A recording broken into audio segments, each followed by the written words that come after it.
Isang magandang umaga po sa ating lahat. Narito ang weather update ngayong araw ng Tuesday, May 14, 2024. Base po sa ating latest na satellite image, meron po tayong namamataan ng mga kaulapan na nakakaapekto sa ilang bahagi ng ating bansa. Ngunit kung makikita po natin sa satellite image yung mga kaulapan na nakakaapekto dito sa may Central Luzon, Southern Luzon, pati na rin sa may western sections ng Mindanao ay papanipis na. Ibig sabihin lamang po nito ay hindi natatagal maghapon yung mga pag-ulan sa mga nabanggit na lugar.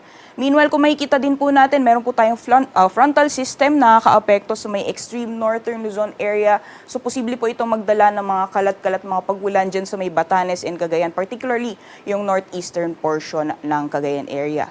Sa ngayon po, easterlies pa rin yung patuloy na nakakaapekto sa malaking bahagi ng ating bansa. Kaya asahan pa rin po natin magpapatuloy yung mainit na panahon sa malaking bahagi ng ating kapuluan at mataas lamang po yung mga tsansa na makakaranas tayo ng mga isolated thunderstorms lalong-lalo na sa hapon o sa gabi. Sa ngayon din po, wala tayong minomonitor na low pressure area o bagyo sa loob at labas ng ating Philippine Area of Responsibility. Kaya asahan po natin hanggang sa masusunod na araw ay magpapatuloy pa rin yung mainit at malinsang panahon sa malaking bahagi ng ating bansa. Dapo po tayo sa magiging lagay ng panahon dito sa Luzon. Gaya po ng nabanggit natin kanina, isang frontal system ang posibleng makaapekto sa may extreme northern Luzon area. So dyan po sa Batanes, pati na rin sa northeastern portion ng Cagayan, asahan po natin yung mga kalat-kalat mga pagulan, pagkidlat at pagkulog. Samantalang magpapatuloy pa rin yung generally fair weather conditions na may mga tsansa ng mga isolated mga pagulan, kadalasan sa hapon o sa gabi dulot ng mga localized thunderstorms. Asahan din po natin magpapatuloy pa rin yung matataas ng mga maximum temperatures, lalong-lalo na dito sa Tuguegarao na posibleng umabot ng 36 degrees Celsius. Yung agwat naman ng temperatura para sa lawag maglalaro mula 26 hanggang 34 degrees Celsius, 18 to 24 para sa Baguio, 25 to 35 for Metro Manila, 24 to 32 sa Tagaytay, at maximum temperatures naman sa Legazpi posibleng umabot ng 34 degrees Celsius.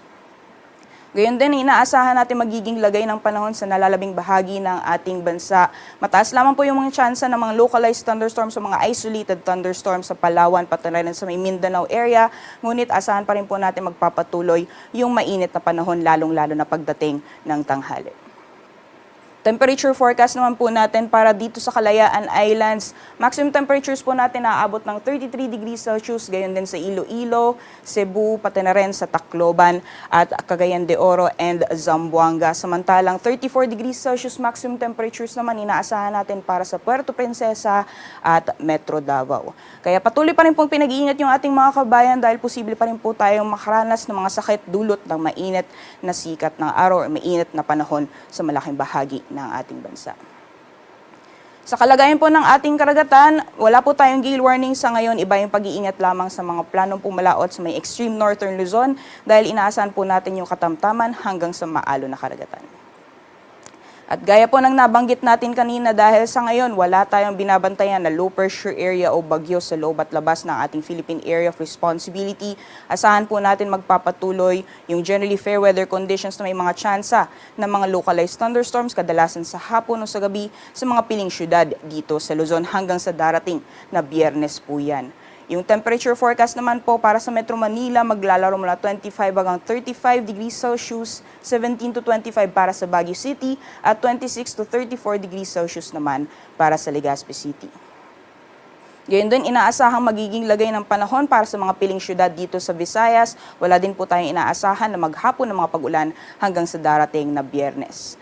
For Metro Cebu, yung temperature forecast po natin maglalaro mula 27 hanggang 34 degrees Celsius, 28 to 34 degrees Celsius naman para sa Iloilo, at para naman sa Tacloban maglalaro mula 26 hanggang 33 degrees Celsius.